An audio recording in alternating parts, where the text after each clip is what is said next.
Good morning, students. Now we will be discussing undescended testes part 2. In part 1 we have covered up to clinical feature. Now we will discuss further about the hazards, about investigations and about treatment. The clinical scenario remains the same, that we are dealing with premature 2 kg newborn male baby. The mother has been taking gestational steroid. Baby is having empty scrotum. The size and the place of left testis is normal. Rest of the examination is normal. Again the same question, what is your diagnosis? We have discussed in part 1. If you have not gone through part 1, I will request you to please go and see part 1 first before going for the part 2. Then when to treat, again we have discussed the philosophy in our part 1. Now we will be discussing how should you manage, and if surgery, then what is the right age. Before we go further, there are few terms. Often the students, they get confused in these few terms. One is non-palpable, and previously in the part 1 we have told, whenever the kidney is intra-abdominal or kidney is proximal to the deep ring, then the testis is not palpable, and we say that testis is not palpable, and we investigate to know the location of the testis. The vanishing testis means that testis has not at all developed. Through investigations or through exploration, when you explore the whole of the spermatic cord and just above the spermatic cord you find nothing, that means the testis has not at all developed, and that is what the vanishing testis means. Then the atrophic means the testis was there during fetal life, but because of the undescent, the testis became atrophic, soft, small size, and that is what the atrophic testis is. And what is retractile testis? Retractile testis is basically a normally descended testis. That means the testis has come up to the scrotum, but because of the strong cremaster reflex, especially in the prepubescent male baby, the testis on scratching the thigh, medial part of the thigh or the lower abdomen, retracts, and it is not in the scrotum. So, this should not be mistaken with undescended testis, and usually does not require any treatment. So, whenever you are examining, as I told you in the part 1, that you have to examine very carefully, bring the testis down, and if the testis can be brought down to its normal position, then it is not undescended testis, but it can be a retractile testis. And for retractile testis, you only observe, do nothing, and usually by the age of puberty this comes to the scrotal base. These headings you are very much familiar. We have discussed all the blue one, the embryology, timetable, incidence, classification, theories, then histopathology and clinical feature. And in histopathology we have seen that the histopathological changes, they occur between the age of 1 to 2 years. That you should know. Now, what could be the hazards of complication of incomplete descent, investigations and treatment, whether hormone therapy or the surgical therapy, that we are going to discuss. As far as hazards of the incomplete descent is concerned, as I told you, the germ cell is temperature specific. So, it will not produce the spermatogenia. Suppose both the testes they are undescended, then you may be having male infertility in due course. If testis has not descended up to the scrotum, it is lying in the inguinal canal, what is going to happen? Testis here is more liable to trauma, and suppose the baby wears some underwear or tight underwear or plays a game, then this undescended testis or the testis lying within the inguinal canal will be more prone for trauma, and it will cause pain. Then it can be associated with inguinal hernia. As I told you, the process vaginalis does not obliterate in undescended testis, it obliterates late. Mesorchium is abnormal in undescended testis. It is mobile, long mesorchium, and because of the long mesorchium, the testis is liable to rotate, torsion. The chances of torsion is more with undescended testes, and of course, as we have discussed, it is more liable for testicular atrophy, and if it remains there up to post pubescent stage, then it can change into malignant tumor. And you can remember our second case, what we have discussed in part 1, the 30-year-old male was presenting with lump in the abdomen and empty right scrotum. That means he has not noticed, parents have not noticed when the child was born, and they ignored it, and the adult male has also ignored it, and gradually it developed into testicular tumor. And the testicular tumor which develops due to undescended testes is usually seminoma. Now, what are the investigations you need to do?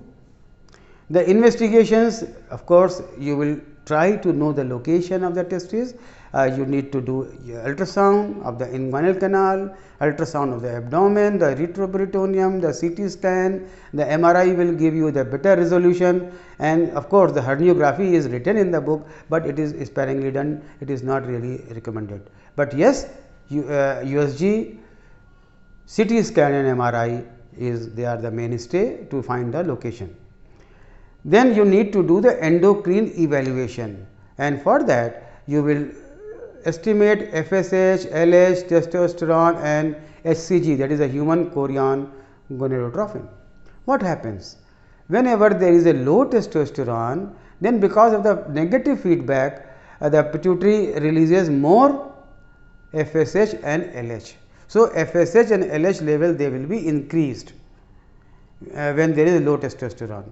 So, if they are increased more than 10, just take it for the granted that both the testes they are damaged or there is atrophy. Then you need to estimate the level of testosterone, the dihydrotestosterone, and by that you will find that whether you are having, suppose the testis is not palpable and the testosterone level is good, that means the testis is working, functioning, and you need to bring it down. And then the HCG stimulation test, human chorion gonadotrophin stimulation test. You have done CT, you have done MRI, you have done all the hormone stimulation, you are not very sure whether the testis is there inside the body or not, it has developed or not. Then you will go for HCG stimulation test, and it is done only when there is a bilateral descent of the testis. There are so many protocols. I will tell you one protocol. First of all, you examine the baseline testosterone level of the baby, then you give human chorion gonadotrophin injection 2000 units intramuscular daily for 4 days, and you will estimate the testosterone on 5th day within 24 hours. And if the testosterone level is increased more than 10 times, that means testis is lying inside the body, and you should find to locate the location of testis and bring it down. So, that is what the HCG stimulation test is. Then what are the management aims? The management aims, as we are discussing, we need to know about the proper anatomy, whether it is atrophic or not, normal size or not, whether what is the location, position, it is viability, all these things we come through investigations. Then once it is viable, it has to be brought down in stipulated time, so that there should be no further impairment of germ cell epithelium and it should not affect the fertility. Usually urologists they bring down testes 6 months to 1 year, but yes, up to 1 year, as I told you, you can wait, very well wait, and then you bring the testis out, fix it to the scrotum, so that at least you can palpate it. See, if you have brought the testis down after puberty, then the malignant potential is not going to decrease, but it will be easier for you to detect malignancy if it develops and reject early, and you can take measures accordingly. So, basic ultimate aim is that whatever damage has been done is done. There should be no further damage, and we should proactively act to find the testis and bring it down to its normal position. Then a word about hormone therapy. Before I detail about the hormone therapy, I must tell you that every student should understand that surgery is gold standard. But yes, hormone therapy can be given if baby comes to you at the age of 5 years. See, if the baby comes at the age of 2 years, then you will not give hormone therapy. Then treatment will be surgery. Baby comes at 3 years, the treatment is surgery. But baby comes at the age of 5 years, you can try hormone therapy. And in that hormone therapy, you can give exogenous HCG or exogenous GnRH or LHRH. Lower the position of testis is greater the chance of hormone treatment success. If the testis is lying above, the hormone treatment is not going to be very effective. So, you will give these drugs and then you can find the results. As I told you, the optimal age is 5 years. You will not give hormonal treatment at the lesser age or at the age more than say 6, 7, 8 years. And it is more effective if the disease is bilateral than unilateral. If you talk about the exogenous HCG, it is given 1500 international unit per meter square twice a week for 4 weeks, not more than that. If testis has to come down, it will come down in a month, otherwise it will not come down. And the same is true with the exogenous GnRH. And what this GnRH does? It causes release of testosterone and it can be given as a nasal spray. The best possible result is only 20%. That means it is a hormone treatment, if at all it is effective into 10 to 20% only. And again I am telling you, if the chance, if you are being asked, even if at the age of 5 years, the gold standard is surgery. The surgery always remains gold standard. This hormone treatment is never given or contraindicated wherever there is a previous surgery.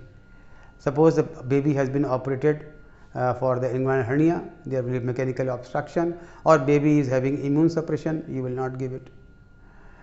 Efficacy, I told you, it is almost less than 20%, and it is significantly dependent upon the pre-treatment testicular location. The lower the testicular location is, more the success rate will be.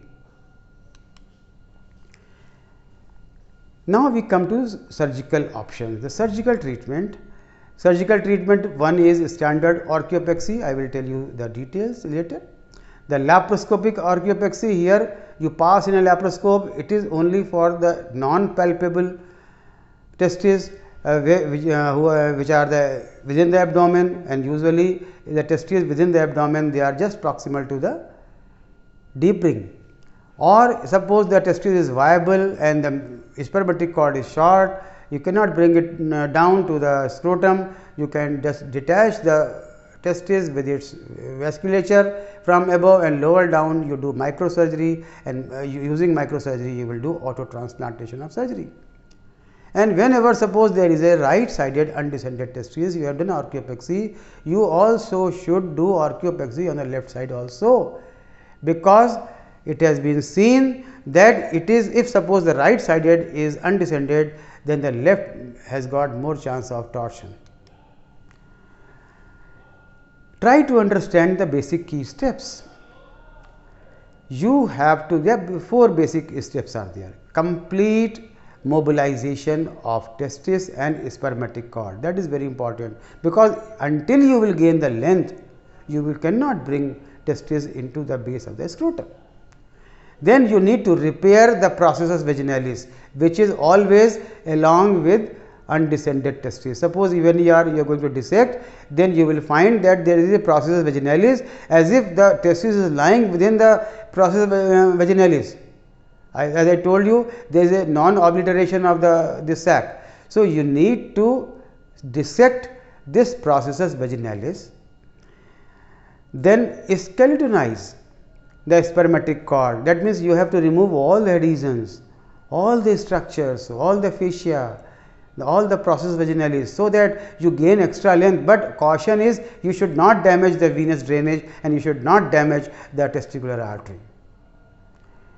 Then you need to make a artificial pouch within the scrotum on the right side with the help of blunt dissection, and then you will deposit that testis into scrotum. Means, first of all, you need you mobilize the testis and the spermatic cord, then you ligated the process vaginalis, dissected it out from the spermatic cord, you skeletonized the spermatic cord, then you made a pouch within the scrotum and you have pulled the mobilized testis into the scrotum and fixed it in the subdartos pouch.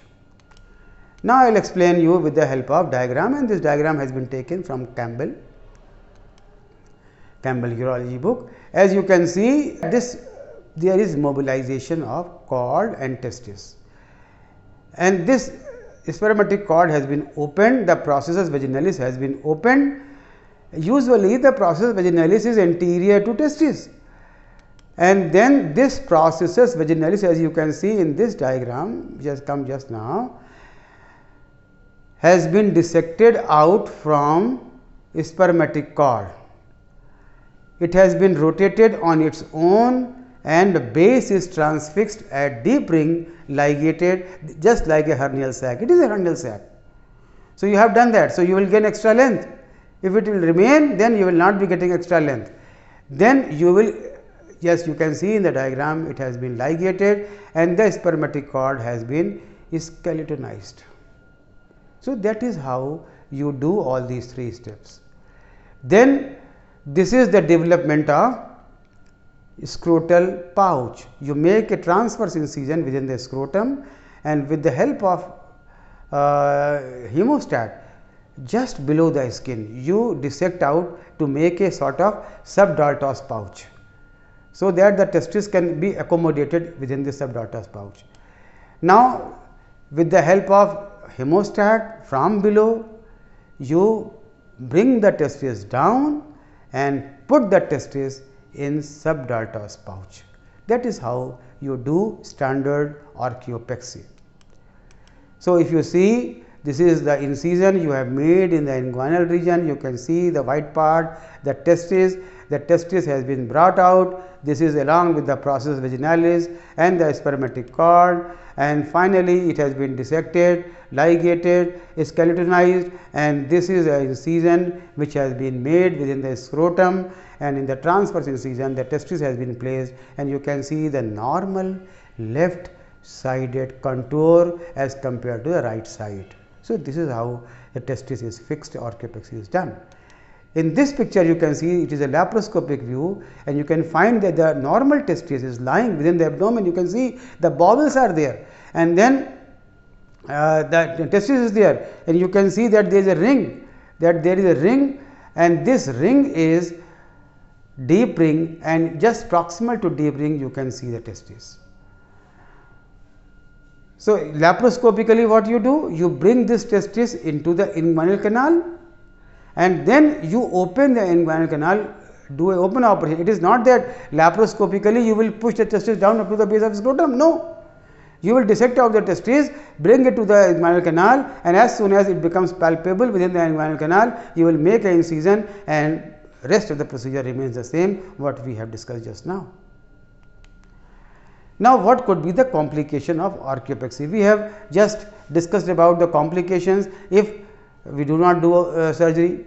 Now, if we do surgery, then what could be the complications? The three jokers: infection, hematoma, and injury to underlying structures. So, testicular retraction, like you have brought the testis down, not properly fixed, it will retract on its own. So, there could be a failure or recurrence. So, that we should be very cautious, and if you are making a good subdartos pouch, there is no tension, then usually it does not retract. The hematoma formation may be there, suppose you have not taken care of hemostasis. There could be wound infection. All these things you have to take care. If you have not taken aseptic precaution, then wound infection can be there. There may be injury to the ilioinguinal nerve causing anesthesia or the paresthesia of the inguinal area. The torsion can be there. Suppose you are bringing testis down and during this process you have twisted the testis. What will happen? This testis will have torsion, and my dear students, the torsion, if it remains for more than 12 hours, the testis becomes atrophic. So, while you are bringing it down, you should be very sure that the lateral part should be lateral, the medial part should be medial. You can damage vas deferens even if you have brought it down. Vas deferens is damaged because of your dissection, and if the patient is not able to pass the sperm in the semen. Then suppose the testicular artery is damaged, then there could be testicular atrophy. So, this is very important. Now, the question is there any role of orchiectomy?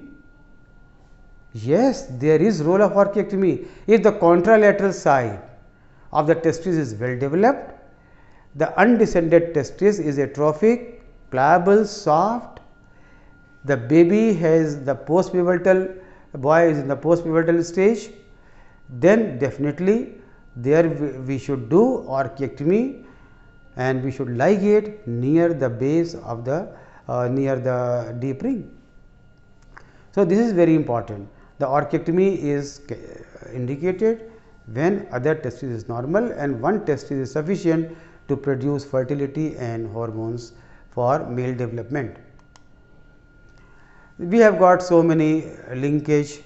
We need to have good friendship with pathologists, the radiologist, the radiotherapist. Suppose there is development of a testicular tumor, the surgical oncology, medical oncology, and of course, the paramedic health care workers, nurses, all of them, they are basically a team. So, this as I keep on saying on my at the end of my lecture, that this soft skill development is very important for all the medical professionals. If you have got any question, you can just drop down in the chat box and be sure that I am going to answer those questions, or else you can email me your question, that is vinodjain@gmail.com, vinodjain@gmail.com. Now, again the scenario remains the same. By now, if you have gone through by part 1 and the part 2, then you will definitely be able to answer what is your diagnosis. Of course, the undescended testis. When to treat, that means after 1 year, because up to 1 year the chances of coming testis down is very high and there is no histopathological changes. How you will manage? You can manage by doing standard orchiopexy, or if the baby comes at the age of 5 years, you can try hormone treatment also. And if surgery is required, what is the right age? Right age is not 3 months, right age is 1 year after. That is up from just from 3%, the incidence reduces to 1% by the end of 1 year, and there is no histopathological changes. So, therefore, you can wait up to 1 year. In the second scenario, my part 1 lecture was having second scenario too. The person is having intra-abdominal lump, the scrotum is empty. What is the diagnosis? Yes, it is testicular tumor. Patient has developed testicular tumor, and which type? It is usually seminoma. How you will manage? You will manage as per protocol of testicular tumor. For testicular tumor, I will be taking another lecture, and then you will come to know how seminomatous and non-seminomatous tumors, they are treated based on their stages. Thank you very much.